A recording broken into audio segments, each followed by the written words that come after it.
Hey, what's up guys? It's Nick from Fit Futures here with yet another answer to yet another question. Today's question comes from Tony in Pukekohe, and Tony's question is simply, Nick, what is your ideal gym?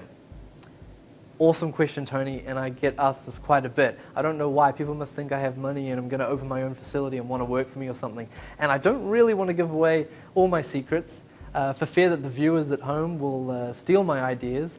But for me, if I was to design and open up my own facility, it would have to be spacious.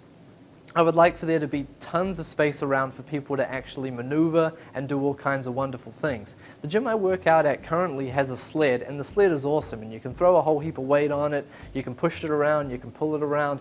The only problem with it is this gym is tiny, and there isn't actually the space to push that sled around, so anytime anybody does, everybody's kind of trying to jump out of the way of it. If it's a selling point for that particular gym, new members must be frustrated no end when they actually do get into the facility and get to play around with some of the equipment, because it is really compact. Tremendous that this particular facility wants to have equipment like that, but unfortunately it just doesn't quite work with the type of gym it is and the amount of space, or I guess the relative lack of space that there is. So for me, I would love to have equipment like that, but I would also love to have the space for the consumer to be able to use it. I think if I was going to have a nice big wide open gym, I would probably look to include an indoor running track on it as well, so we can implement a lot of Chris Korfist type stuff where we're working on speed and the tendon and the mechanics of running. Again, if you're going to do that and you're going to train that type of component of fitness, you need to be able to have the resources to do so, you need to be able to have the space to do so. So again, the gym would have to be spacious.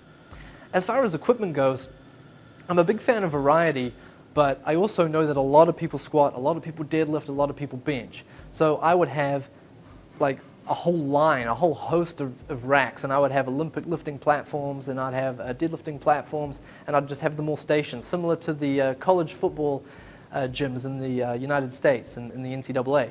I don't know if you guys have ever seen photographs of some of those gyms, but it's just massive wide open spaces and just tons of platforms and racks and bars. I'd have Olympic bars, I'd have training bars as well.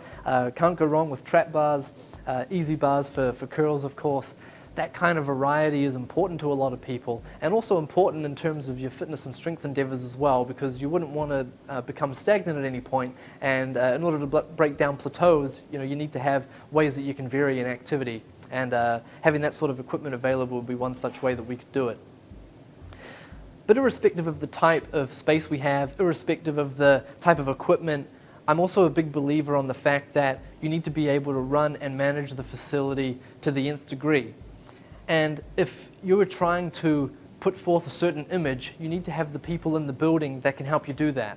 So for me personally, I feel that any gym is only as good as the people that are in the building, whether that be staff or even the gym members themselves. So if I was looking at it from a management perspective, if I wanted the gym floor run a certain way, and I wanted it to be a nice, creative, warm, inviting environment, I'd make sure that my staff were people that could help facilitate such a thing. So I'd want non-discriminatory, open-minded, wonderful, enthusiastic trainers to run my gym floor, and I would make sure that everybody feels welcome. And then probably lastly, I would include a policy that I'm not going to name because they'll need to bleep it out, but basically a policy where those types of people aren't allowed in the building as well. Obviously from a staff standpoint they need to be great, but we can't have people in there intimidating others, we can't have people in there that think they're all that, and we can't have people that make other people feel uncomfortable and not want to turn up. Okay, so I'd have one of those policies in place, and reading between the lines I'm sure you guys know what I'm harping on about here. So yeah, Tony, I hope that answers your question, and please don't steal those ideas, although hey, they're universal, there's tons of gyms out there already like that, but that would be my ideal gym, something big and spacious with tons of equipment, an indoor running track, and plenty of racks so that nobody's standing around waiting to squat. So there we have it. So Tony, hopefully that answered your question. To the viewers at home, keep an eye out for more content. There is always plenty more where that came from, and if you're wondering what we've spoken about previously, click the link and check out some of our previous work. Until next time guys, keep safe.